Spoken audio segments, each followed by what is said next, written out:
Steps into it. Pass is caught. Diggs!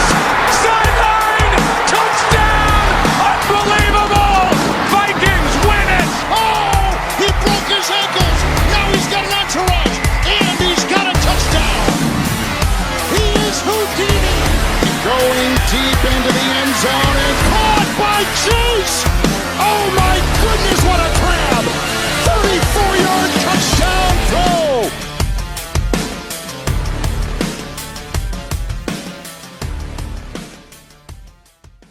What's up, everyone? Welcome to another episode of Dynasty Nation. We got our Week 5 recap here. Another good week of fantasy football this week.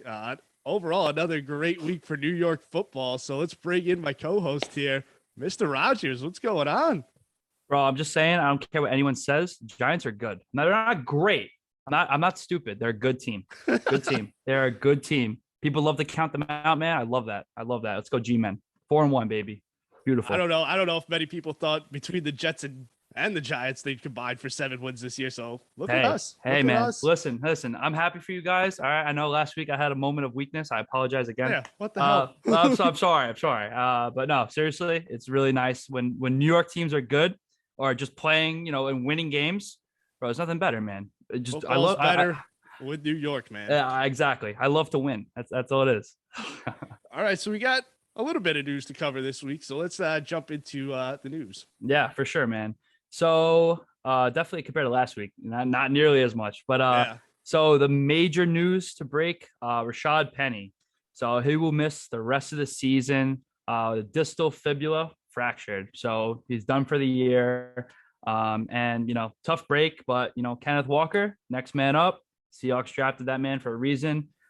Kenneth Walker, solid running back. Yeah, man, Rashad Penny just can't catch a break, man. Just every year, man, just cannot stay healthy. Looked pretty good to end the year last year, started pretty strong this year, and right on schedule, done.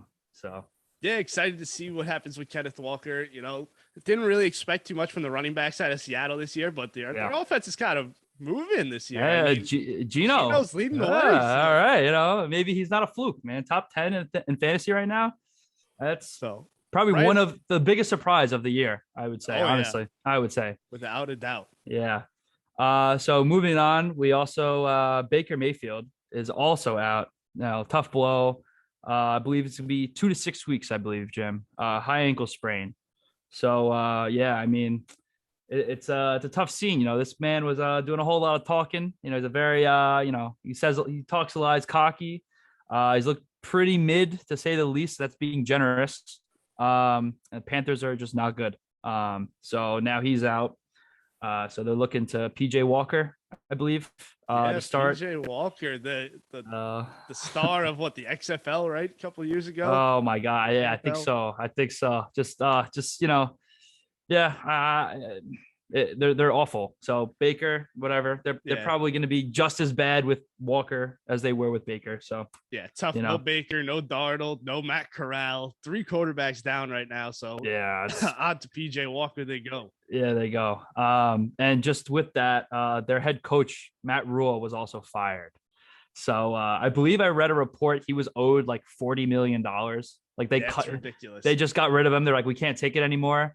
And to be fair, like what more could he have done, to be honest? Like not that he's a good coach, but like, bro, like he's gotten very little to work with. You have Christian McCaffrey and what else? Yeah. I mean, to be fair.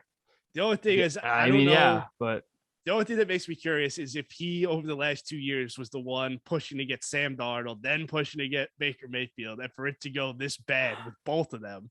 Yeah. I mean, at the end of the day, I mean, I'm sure like at the time, like just because Darnold he got paid. So it's like there's incentive to start him. And then, I mean, granted, it made it easier. He got hurt in the preseason, but like even before that, they were saying, oh, probably Baker will start. Like, I remember you were saying, Jim, before the year, it was like, oh, I think Baker will definitely start. Yeah, I was saying see them trading for him to not start him. But I was saying Darnold because one, he did get paid. His contract was way more than Baker's. Baker had to have a huge salary cut to even be worth the trade for the Panthers. But regardless, he's out. So Yeah, Panthers are awful. So Yeah, absolutely wild. I mean, the only Yeah. thing you can hope is for the Panthers. I mean, it can't get worse, really, I think, for any of their fantasy relevant players. So you're hoping it's for a got little bit of a turnaround. The only thing it's McCaffrey's been got to kind get of more good. for more. Yeah. DJ It's Moore's gotta been get a better. huge disappointment for this season. So yeah, my man's. I hope it gets better for him for Mr. Rich. Hopefully.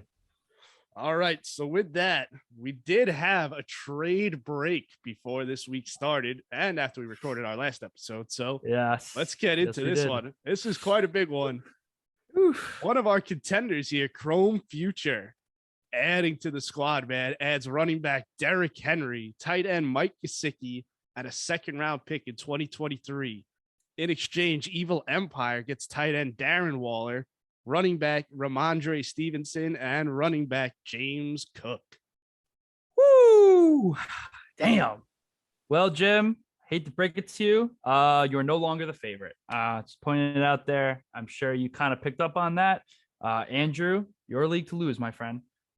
This is it was a very, very a big power move, I guess you could say. Just Andrew decided to just put his sack on the table and said, you know what, I want this league more than you. That's pretty much what he did.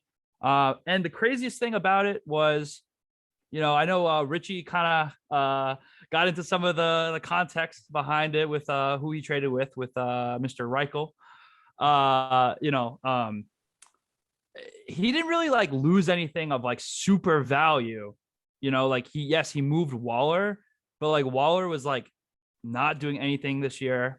I mean, just very underwhelming. And like he didn't like lose like a key pivotal player to his success.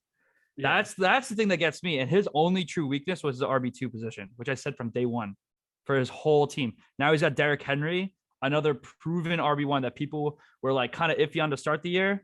I mean, man, he's King Henry. He's gonna do his thing, man. He's a baller, and him with Saquon, who's looking like the best running back in football yet again. I mean, it's a very, very scary combination to say the least. Yeah, I will say, well, he didn't lose, you know, players necessarily for success right now. He did give up some future assets. You know, Ramondre Stevenson, especially now with Damian Harris going down a little bit, even still was looking to take over a bigger role in that backfield. And James Cook, I mean, was a first-round pick in our rookie draft this year. True. So still a big asset for the future. I think still has a good opportunity to work in with the Bills.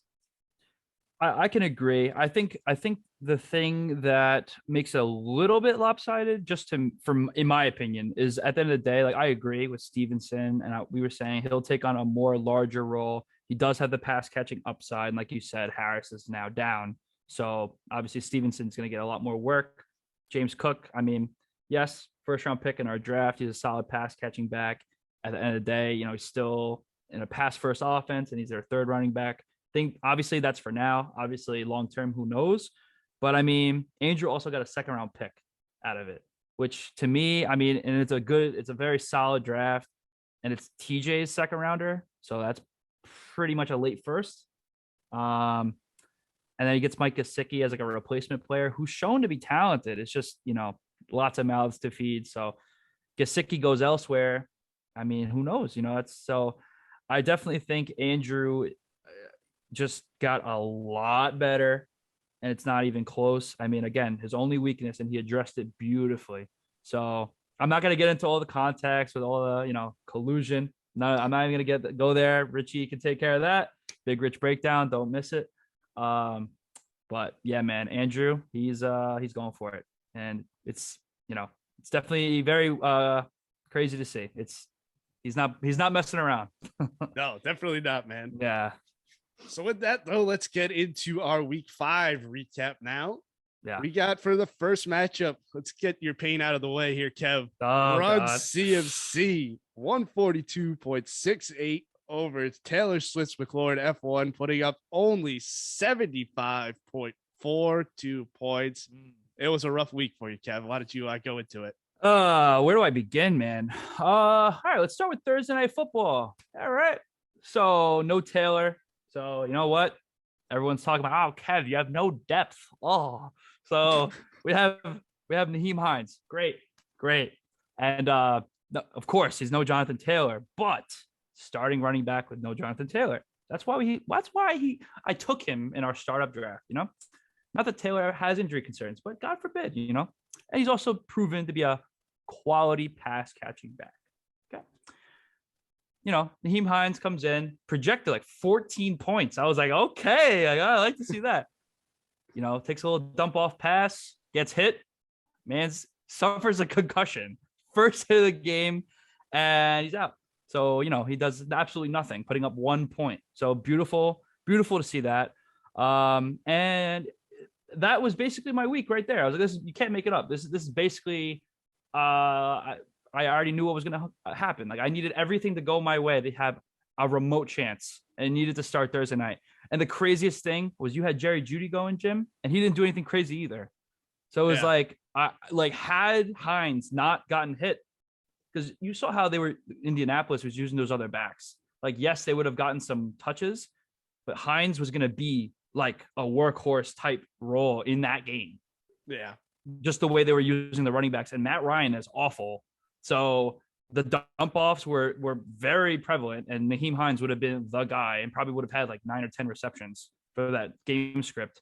And I could have, I'm not saying I would have won, because clearly I would not have won, but I would have at least made it maybe interesting after Thursday. But rest assured, I ate grass this week. TJ Hawkinson, oh man, certified baller. No, something. The only thing I could say, yes, I look like an idiot after being so high on him. And all I hear is, I live and die by the third year of the 7. Mans didn't even give me 7. I get 1.6. But the only thing I could say is the Lions got shut out. Everyone did bad, but it's definitely a very tough look for me. High and mighty Kev. And then, oh man, New England at home, man. I said that, I didn't expect Jared Goff to play well, even if the Patriots have not as good of a defense anymore. New England at home, that defense is still going to be ready to play with Bill Belichick coaching them. But yeah, man, just an absolute disaster on my end. I don't even really want to get more into it. And just an absolute disaster. I don't think I've ever had the lowest points in a week in the history of this league. So I don't think you have either, to be honest. It's a first for me. It sucks. So going over to my side, just getting some stats here. Travis Kelce, what a freaking night.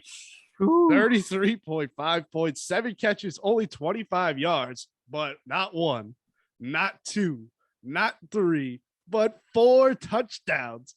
4 tutties. Oh my God. Unstoppable. Ridiculous. On the goal line. Ridiculous. In the red zone. Like after like 1 or 2, how did like Vegas not be like, all right, let's put like 2-3 guys on this guy? It just doesn't matter, man. He's just it's absolutely insane. Like his body control, like, bro, I never thought this would happen. I remember this was a conversation we would have maybe like 5 years ago. Bro, Kelce has a chance to surpass Gronk, like legacy wise. It's close. It's I'm not saying he's there.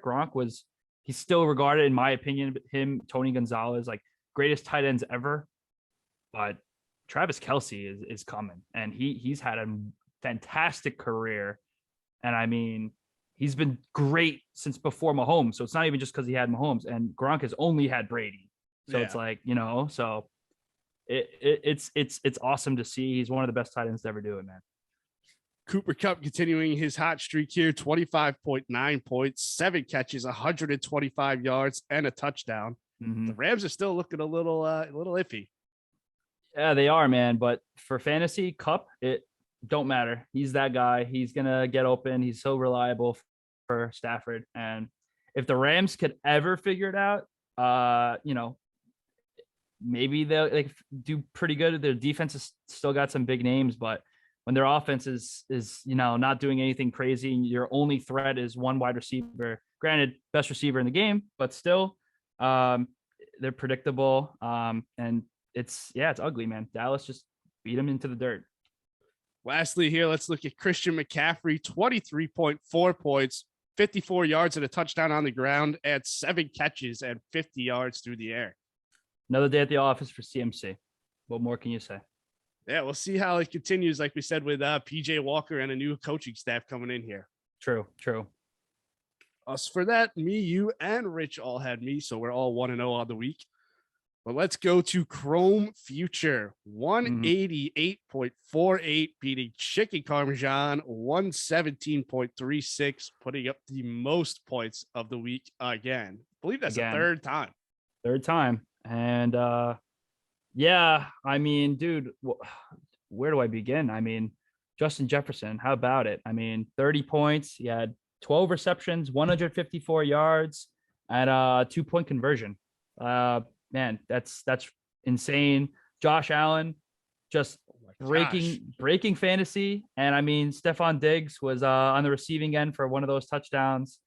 Oh my gosh, just 35 points, throwing for 424 yards, 4 touchdowns. Did have a pick, but hey, that running upside as well. 5 carries, 42 yards. Man, and then yeah, Diggs, 8 receptions, a buck, 2 yards, and a touchdown. It's so scary. Everything's coming together. He loses Waller. Hunter Henry, solid production, 4 receptions, 54 yards. That's all you need, man. You don't need much. He does not need much from the tight end position, and that's going to be what costs him. Like, yeah, Debo has a bit of a quiet night, but still does get the touchdown. 49ers defense is clicking. It's just so scary right now, man. I don't know. And he might get better. He might get you better. Scary. Also, the new man in town, Derrick Henry, puts up 27.2 points, 102 yards, and 2 touchdowns out of the ground. Adds 2 catches for 30 yards as well. Yes, that and Saquon Barkley had a good game in London. Oh yeah, big victory in London against the Green Bay Packers. Cheerio. Cheerio, good. I'll go to the Chicken Parmesan side. Josh Jacobs had a big Monday night, though. 30.3 points, 154 yards rushing at a touchdown. Adds 5 catches for 39 yards as well.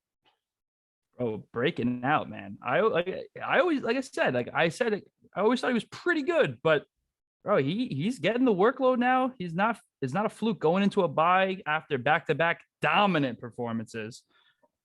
Yeah, man, Raiders might feel pretty silly drafting other running backs. I think Josh Jacobs is their guy. Still pretty young, 24 years old, still in his prime. Man, that's if you're Carmine, I know like his receivers are his identity, but you got to feel pretty good. Jacobs can keep this up, and ETN is beginning to kind of turn it on a bit after this week. I mean, hey, mate, Carmine's fortunes may turn in the near future. We will see. Also, another Hollywood Brown week, man. He just keeps continuing putting up big points for Carmine. 21.8 points, 8 catches, 78 yards, and a touchdown against the Eagles defense.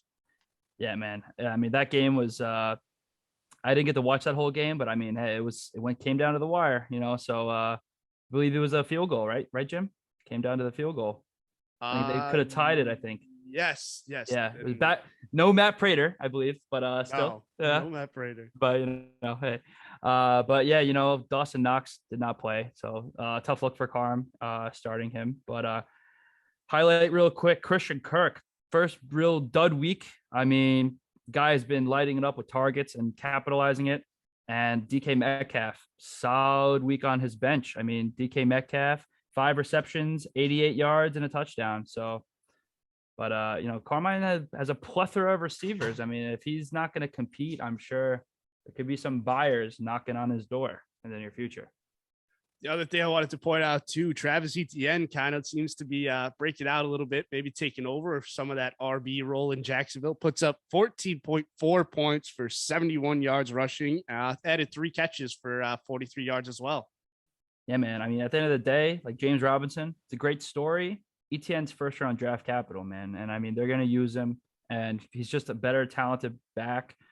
Came off the injury. James Robinson, very impressive to start the year. But at the end of the day, I think Jacksonville really wants to implement Etienne moving forward. But we'll see. It's still going to be a pretty even split. James Robinson's obviously been very good in all the opportunities he's been getting this season and in his career thus far. But I do believe I was very big on Etienne last year, and I think he'll continue to give similar performances to this, if not better. All right, so that puts me, you, and Rich at 2-0 on the week. Let's get to our next matchup where we all pick the winner yet again. Chubby Stafford beats rags to riches 139.24 to 99.8. Yeah. As Richie calls him, Terry Bridgewater, concussed, sits out the rest of the game. Fat goose egg in the starting lineup. Tough look. DJ Moore continues to struggle this year. It's very unfortunate. I mean, he still is. I love DJ Moore, but I mean, it's just like it's infuriating how bad the Panthers are. And even when the Panthers were bad in years past, like DJ Moore still got his. Just doesn't seem to be the case this year. And I mean, his highest scoring player or second highest scoring player was the Raiders kicker. So it could have been even worse for Mr. Rich. Yeah, tough day losing Bridgewater in the first offensive play of the game. Yeah. And then Damian Harris goes down early too with the hamstring. So tough to lose two guys and try to win, especially against a team like Chubby Stafford, who's trying to contend here. Yeah. Yep. Exactly. I mean, yeah. Yeah, he was led by Austin Eckler, 35.9 points, 173 yards rushing and a touchdown, added 4 catches, 26 yards, and a receiving touchdown as well. That was a career game for Eckler rushing. So, hey, he again, 2 weeks in a row, he heard me. I was nervous for him. And he's one of my favorite running backs in the NFL. I remember it was his rookie year. Everyone's like, oh, well, Melvin Gordon's that guy, man. And like, I was like, oh, Eckler, he's a beast. Well, you'll see. And then having himself a fantastic career. And I mean, just one of the most reliable fantasy producers you could have. And dude, I mean, just a well-oiled machine between Eckler and Chubb. Man, Chubby Stafford is definitely here to stay this year, I think. So yeah, cool Chubb in that same game puts up 25.4 points, 134 yards, and 2 touchdowns on the ground. Yeah, man. He's making the case. I mean, Saquon is the guy this year, but Chubb is right there, man. He runs the ball so efficiently, so hard. He doesn't have the most pass catching upside. That's why I give the edge to Saquon, but Chubb he's a monster, man. Yeah, he puts up a lot of points for not getting really any catches. Literally, he's that guy. He's Himothy. He also has Devontae Adams, big day on only 3 catches though, 27.4 points on 124 yards and 2 touchdowns. Yeah, man. Hey, he was covered pretty well, but he was able to break free for I know those 2 long ones. And I mean, in the end, I mean, they were that close. I mean, but moving forward, we'll see, Devontae Adams. I know he pushed the cameraman. He's pressing charges on him. That's absurd to me. I know. He didn't even get hurt. He fell down. He literally got up. Yeah. He's just trying to secure the bag. So, I mean, but the NFL, I mean, it was definitely a bad look. Cameras were on Devontae when it happened. He might miss a game due to suspension. I think he will get a suspension just because it's a bad look. But for the guy to be pressing charges, like, come on, bro. Like, get out of here. He's just trying to, he's trying to secure the bag. That's literally all it is. Exactly. Moving on here, I just want to look at one play on Rags to Riches side who had a pretty big game. Devonta Smith, 18.7 points, 10 catches on 11 targets for 87 yards. Yeah, man. I mean, AJ Brown didn't really do too much, but this was really, one of those situations. They shut down their main guy, and Devonta Smith as the second option, took advantage. But again, the inconsistency is what really hurts. Devonta Smith, great player, talented. Has always been a very talented player. But it's tough to rely on him. Honestly, I do like him though. Good game from him for sure. All right, moving on to our next matchup. First one where we don't all have the same pick here. Gunnar Grogan beats the sadder man 130.46 to 104.78. Me and Richie add a win to our picks this week. Kev, you take an L. Yeah, I mean, the bright side for Bob is that Najee Harris outscored Clyde and James Robinson this week. So there's that. Yeah. I mean, but hey, Tyler Lockett, have yourself a day, man. I mean, we were all so down on the Seahawks pass catchers, even with DK. And we obviously with Geno, we very low expectations. And I remember you called it, Jim. You're against the Saints. You weren't so sure about how he would look. I mean, hey, he was balling he out. Shut me up. Yeah, man. 27.4 points, 104 yards for 2 touchdowns. And it's just obviously they didn't win the game, but hey, have yourself a day. It was insane. So yeah. And Grogan continues, man, to shut us up about this Dameon Pierce trade because we were not too excited about it, when he gave up what he gave up. But Dameon Pierce is having a season, taking over that role in Houston. 20.3 points this week in a real game that didn't really have much action. He had 99 yards rushing, 1 touchdown, and added 3 catches for 14 yards. Yeah, so I have to take back what I said. I'm prisoner of the moment, yes. But until I see it from Treylon Burks, I mean, this trade was I can't really put into words, a massive win for Grogan. I mean, yes, Treylon Burks was drafted in our rookie draft much sooner than Pierce. At the end of the day, production matters. And yeah, running backs are expected to produce in fantasy right away. Wide receivers have a bit more of a shelf life, yes.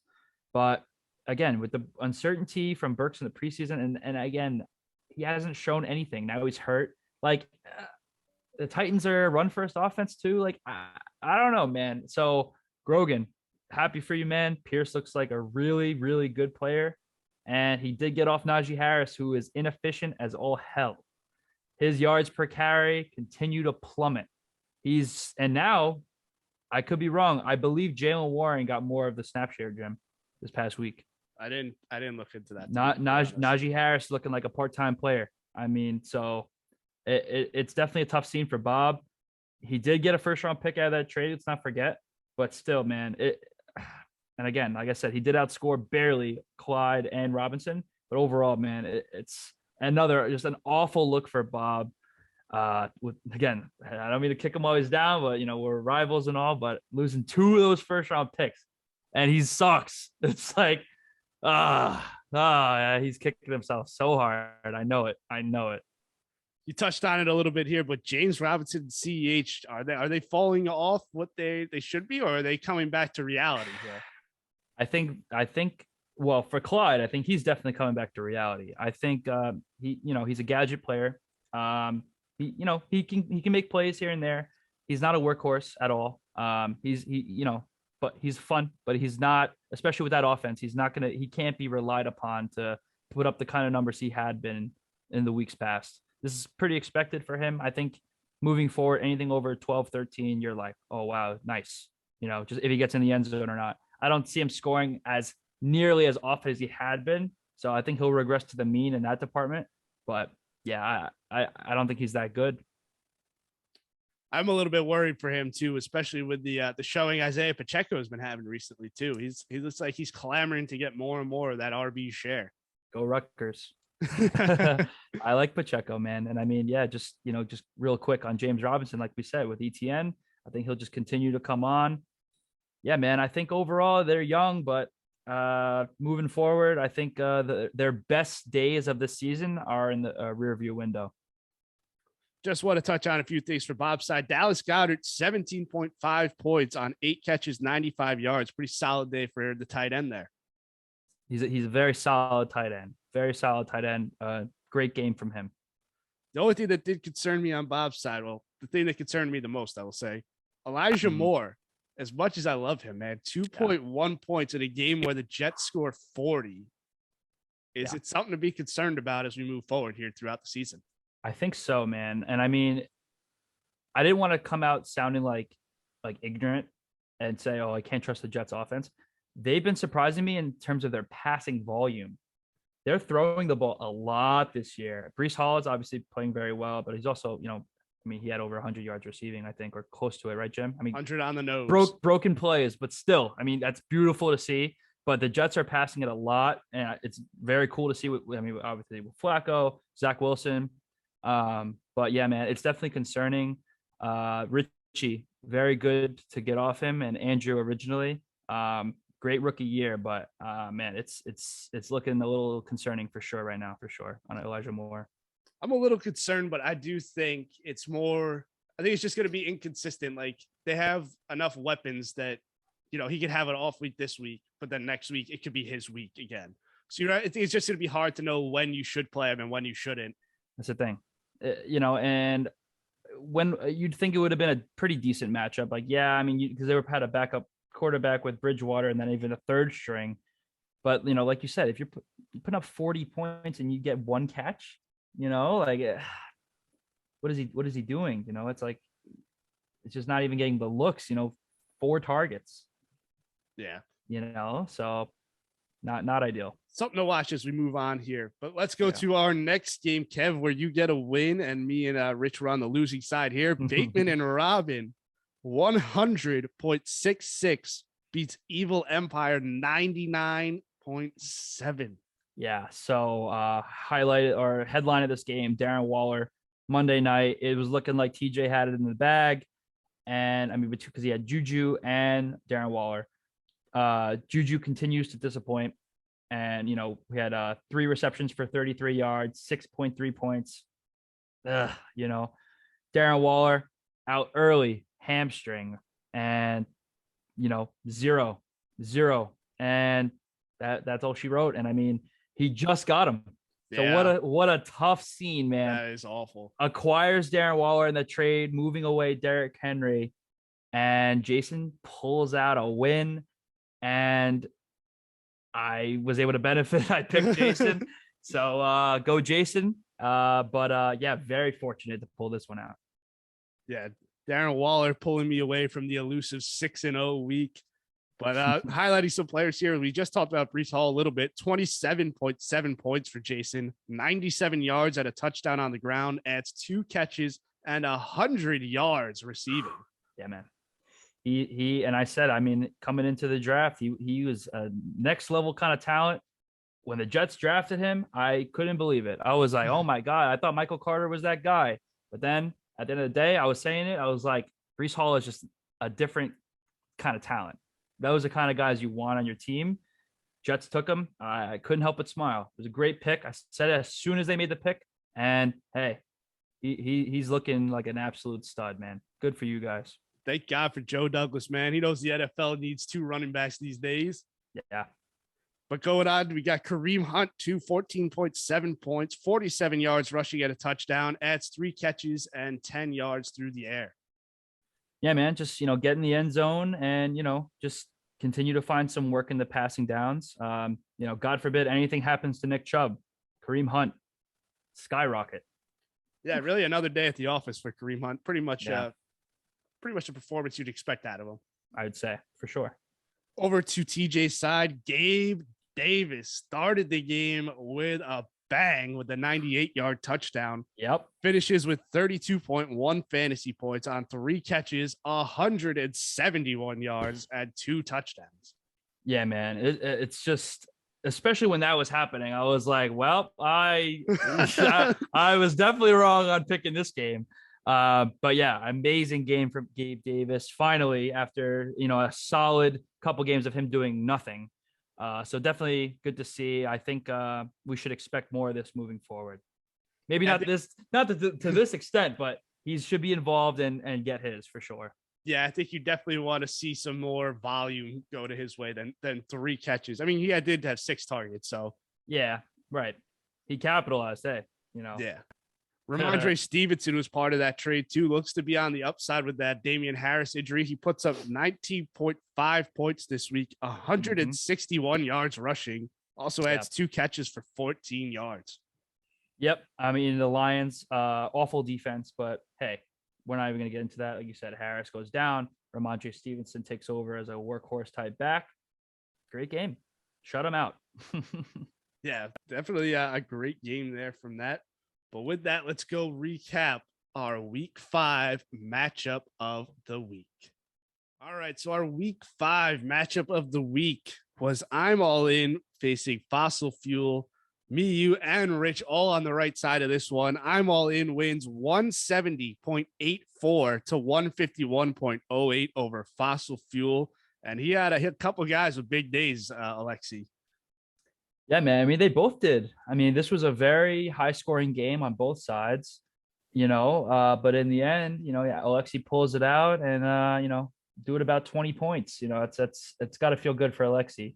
A couple key highlights. Dalvin Cook, man, 2 touchdowns against the Bears. I was like, the Bears simply not it, man. They're a bad team. And, they just pounded the rock, 18 carries, 94 yards, 2 touchdowns, 2 receptions, 27 yards, a solid 26.1 fantasy points. Love to see that. Mike Williams, Keenan Allen still being out, 10 receptions for 134 yards. Just big day, man. Big day. Just, he just continues to do his thing. Your guy, Mark Andrews, I know you're going to highlight him. 8 receptions, 89 yards, and a touchdown. Just, his key guys really came to play, man. And it really kind of became the difference. And, but the one main one I didn't say, who did way better than I thought he would. And he is having himself a year. Leonard Fournette against the Falcons, 14 carries for 56 yards and a touchdown. And I said this going into the year, very reliable pass catching option for Brady.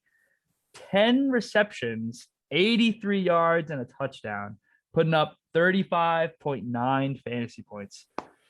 Huge day, man. Oh, my God. He's a decent pass catcher. I never expected him to get 10 in a game, though. Yeah, just, dude, I mean, ever since he came to Tampa, like Brady, forced him, you're going to catch the ball. In Jacksonville, he didn't really do that, but comes to Tampa Bay, you're damn sure going to catch the ball from me. And I mean, yeah, but to get that many targets and to capitalize, it's definitely a big part of his game he's worked on, we can clearly see. Very reliable option. And yeah, man, he's just very consistent and looks like could be a very big threat for Alexi moving forward for the rest of the year.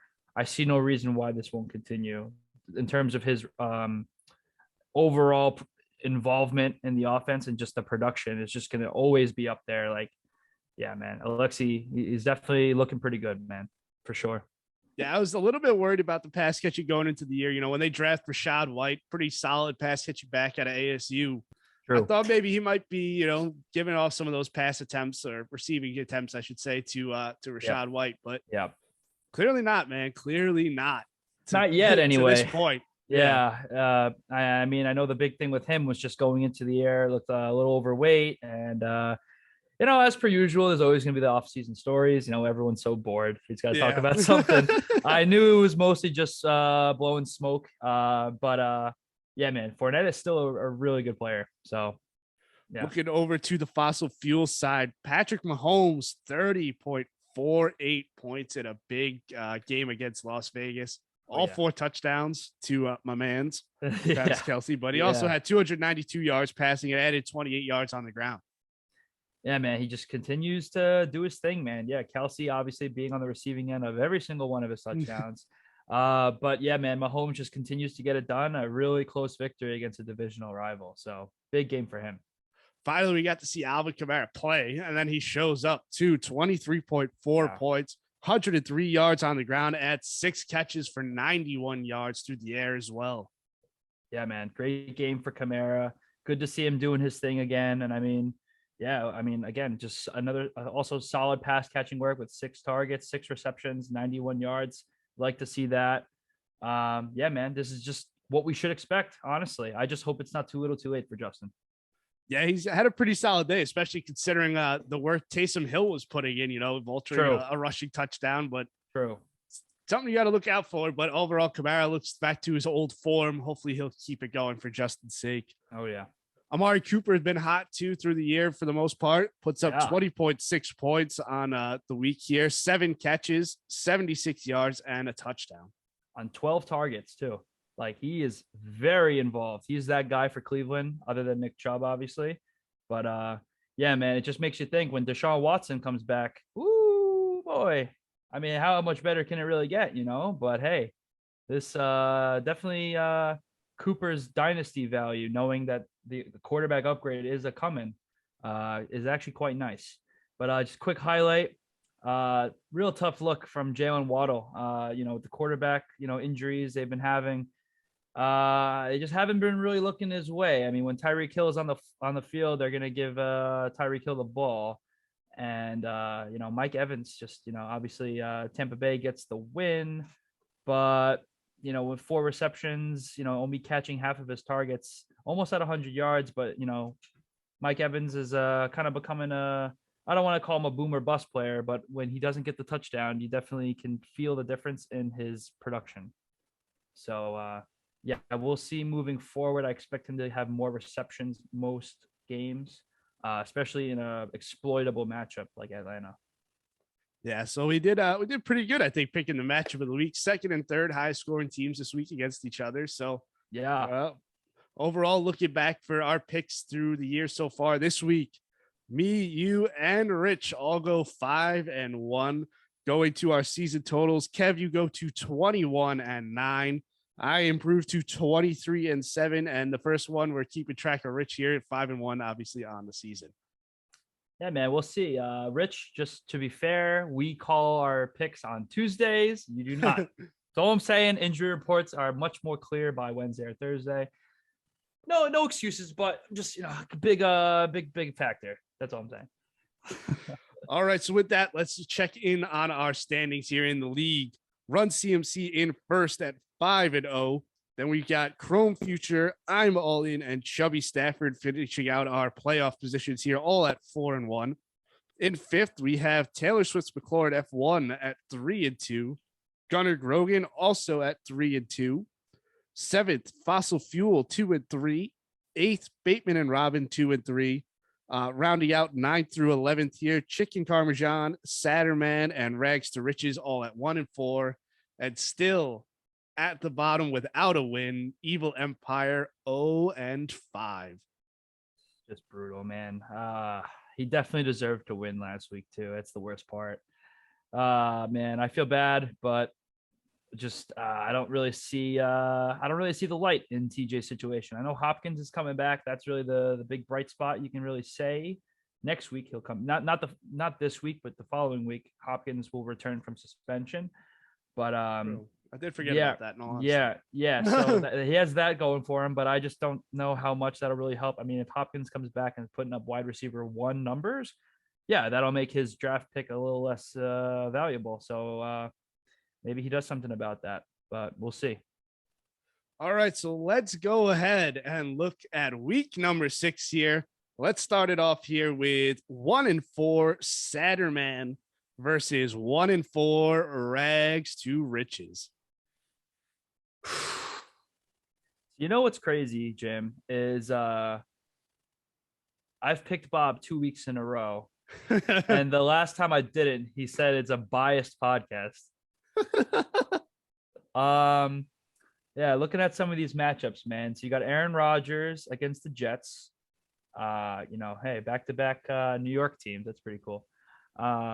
Jeff Wilson against the Falcons. Jeff Wilson having a pretty good season, man. I mean, 49ers, as we know, they love to run the ball. Again, now they're playing the Falcons. Solid matchup. Joe Mixon has been very hit or miss this season, but I still do trust him long-term for the season. Saints usually do have a pretty solid run defense, but just something to note. I know you hate him, but Jacoby Myers, man, he gets targets, man. He gets the targets. He's definitely involved in that passing attack. But looking on the other side, I mean, Geno Smith, can he stay hot?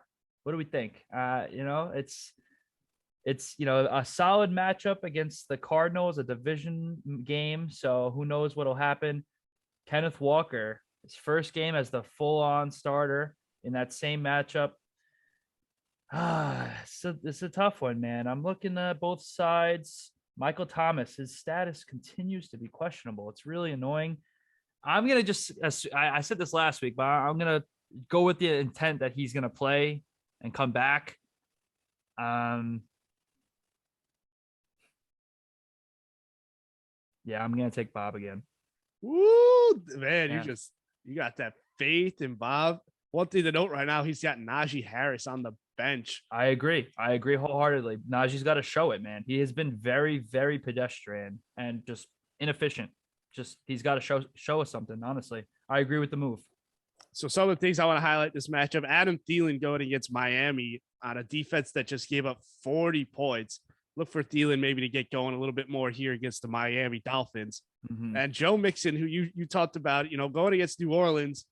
I think in order for Cincinnati to be successful against them, they got to get Mixon going. So this way they can open up some room here for Jamar Chase, open up for T. Higgins if he's playing, and get these receivers involved eventually. But you got to set it up by at least threatening the run. Right. Going over to Rich's side, Kenneth Walker lead back against Arizona. Look for him to have a big day first game with that role. Yep. Also something to look out for. Eno Benjamin possibly against Seattle. Might be without James Conner, possibly without Darrell Williams too. So something to watch out here. And when all said and done, I'm going with Rags to Riches to beat the Saturn man. Oh man. I mean, I will say this. If Bob loses and Michael Thomas is back, oh brother, this is Bob will not hear the end of it. To be 1-5, plummeting behind Rich after Richie makes that trade with him and he's like, oh, go win the league, Bob. Oh man, that'll be an awful look. But I'm sticking with Bob for sure.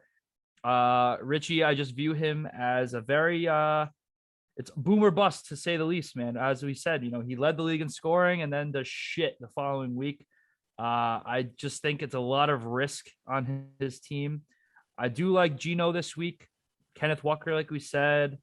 It's just really risky. It's risky. And I think if Michael Thomas comes back, we have a bit more stability there with him, Thielen, and honestly, Jeff Wilson.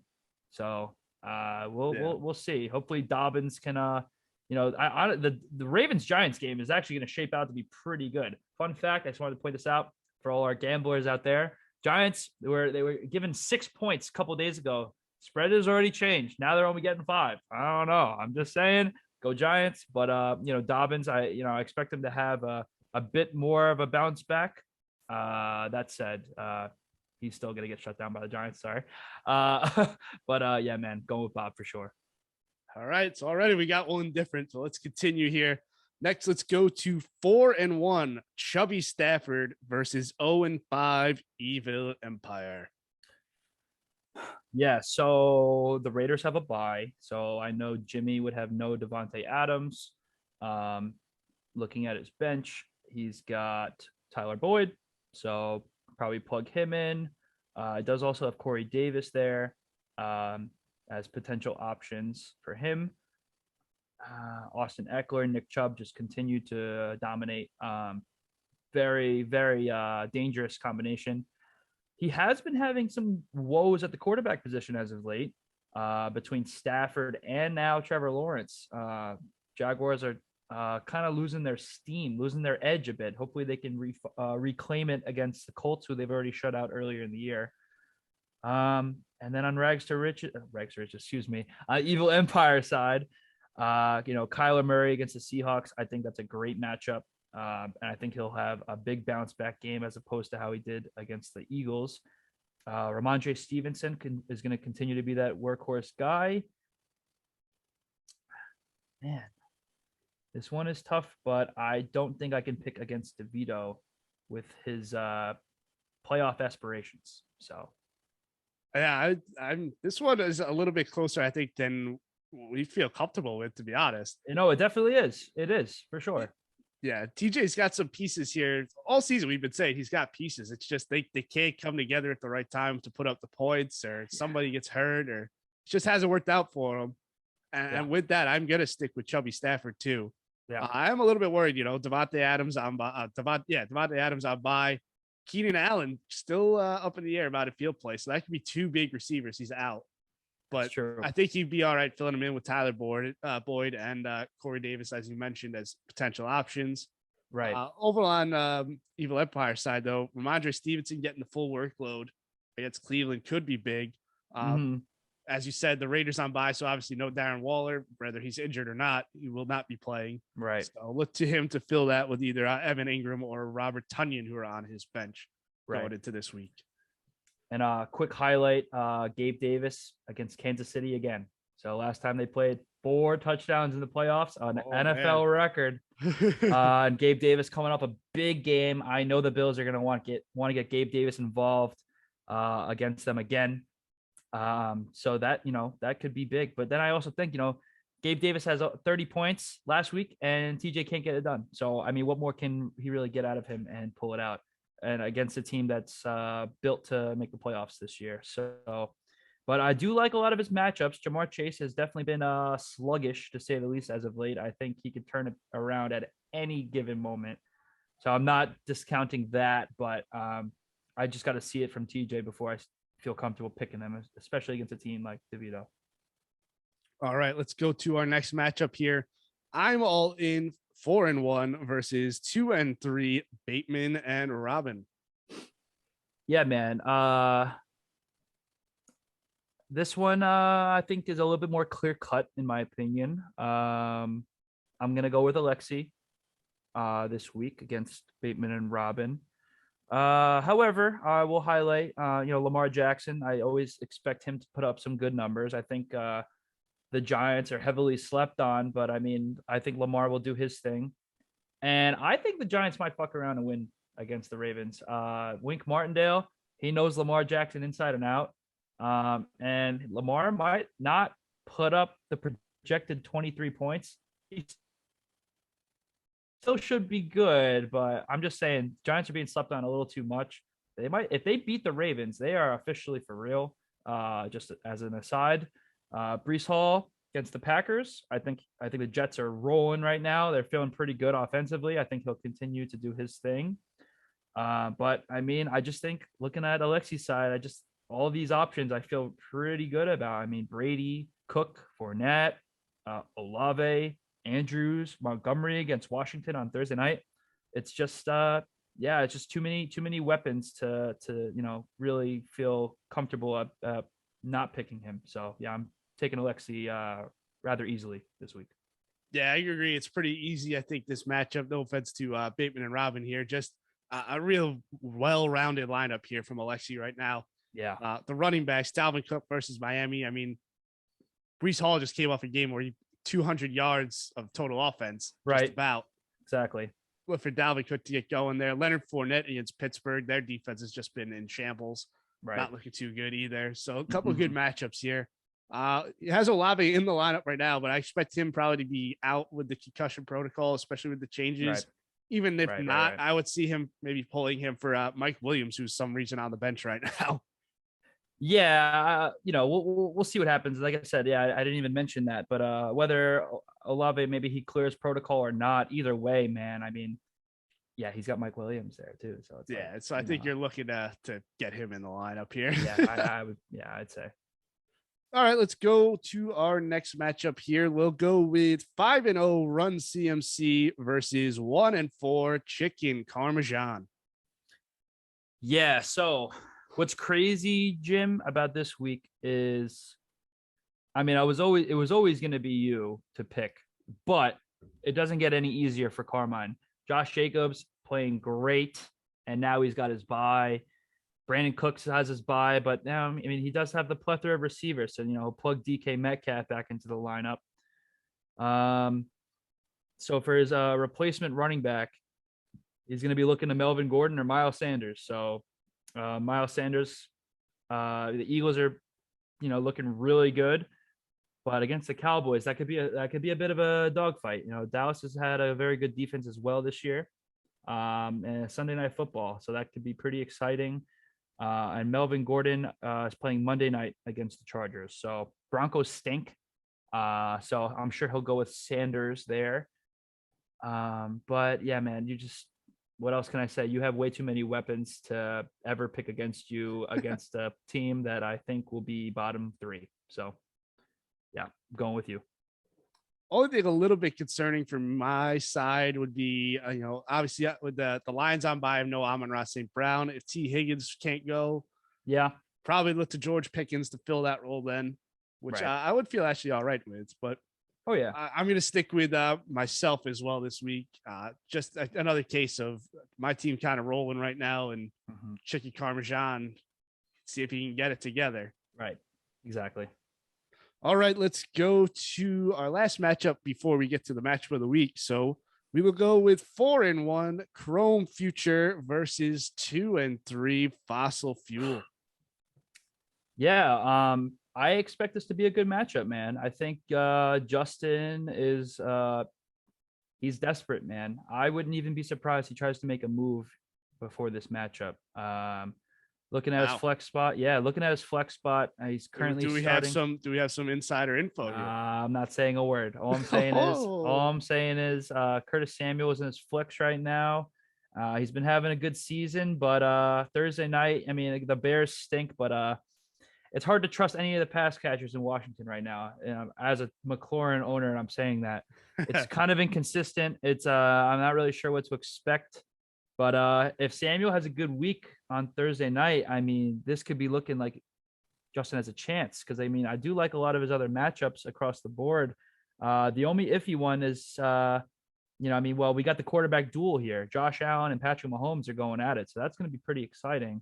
I think Allen will definitely outscore him given the matchup, the Kansas City defense compared to the Bills defense. But yeah, man, Aaron Jones against the Jets. I think he'll be solid. Kamara against the Bengals. The Titans have their bye, so no more Derrick Henry this week. So he has Devin Singletary in that game against the Chiefs. Solid. I think Andrew's team will continue to find a way, and Saquon will be rolling and do his thing against Baltimore. Cortland Sutton Monday night, and Debo against the Falcons. I think he'll bounce back in a big way. I'm taking Andrew. Nice. I like it. I also am going to go with Chrome Future, but a couple things to highlight. Like you said, he's got Devin Singletary in right now. I am kind of curious, though, if he's going to stick with that. I may be thinking he might go towards Brian Robinson Thursday night against the Chicago Bears defense. And he is taking that role rather quickly, it seems, from Antonio Gibson. Yeah. Going out to Justin's side, I do like Aaron Jones this week. The Jets defense has not been that good against the run. They've been good against the pass, but the run defense has been porous. Right. So I look for Aaron Jones to actually have a pretty big day to keep fossil fuel kind of in this game, to be honest. Right. But overall, just too many weapons for Chrome Future. I feel like I say this every week, but there's just too many. The receivers, man, Jefferson, Diggs, Debo, Cortland Sutton, even with, Russell Wilson not playing great, Cortland Sutton has still been a decent player, and he's your flex. Exactly. So we're saying decent. He's top 12 right now, Jim. Yeah. So it's like, it's, just way too many weapons to count, even with a Henry bye week. So yeah, I do expect Justin to show up though, for sure. It's just going to be tough. He'll drop to 2-4, I predict. And it's just going to be tough for him, man. He's got a decent team, but looking around the rest of the league, there's going to be a lot of other teams that are just, I know there's still a lot of games left, but just looking at the rest of their schedules and stuff, it's like with more bye weeks here and there, it's like the road to playoffs is not an easy one, especially with our only 4 playoff team format, especially when 2 seeds are pretty much locked up. So it's really those last 2. And like we've been mentioning, Alexi's team looks pretty good too. So really that last team, and, Justin's got a bit of a hill to climb. So yeah, it's tough. All right, so with that, let's go to the week 6 matchup of the week. So what 2 teams do we have left here? Both sitting at 3-2. Big matchup for the standings. Big matchup for the rest of the season here, in all honesty. Oh, yeah. We've got 3-2 Gunnar Grogan versus 3-2 Taylor Swift's McLaurin F1. Kev, how we feeling going into week 6 here? So coming off of having the lowest points in the league, and it wasn't close. That said, I'll jump right to it. I am going to take myself. So Grogan doesn't have a quarterback this week. If I had to guess, he's going to pick up Cooper Rush. And Dallas is playing the Eagles. Dallas is solid, but against that defense, and Cooper Rush has not been doing anything amazing fantasy wise. Real life football, yeah, he's making some pretty big time plays when he needs to, but fantasy wise, not really there. He's got, we have a nice little Jacksonville Jaguars wide receiver duel with Zay Jones and Marvin Jones, but also, another bye with no Dameon Pierce, and that's been a big part of his team this year. So no Dameon Pierce. I expect Jonathan Taylor to be healthy and to be back. And I really hope and pray against all people who is doing a lot of shit talking about Jonathan Taylor. Taylor comes back and has a big week, finds himself in the end zone. I have Kyle Juszczyk as my RB2 this week against a good matchup, but just maybe they plunge one in with him in the end zone. But he's also been getting involved in the passing game there. So I would have started Hines potentially, but if he doesn't clear concussion protocol, I really had no other options at running back. So Kyle Juszczyk hopefully can be serviceable enough. And if it's any indication of what I had last week from Burkhead and the one reception Hines had, I'm sure it'll be a little better. But yeah, man, between the bye weeks and the return of Jonathan Taylor, and Hayden Hurst looking pretty good last week, and now he'll be in my starting lineup with no Hawkinson. Yeah, I'm gonna take myself, and I think it's a huge game for me given the just overall the context. I also own Grogan's pick, so I want to win to lower his standing. So yeah, man, I'm taking myself.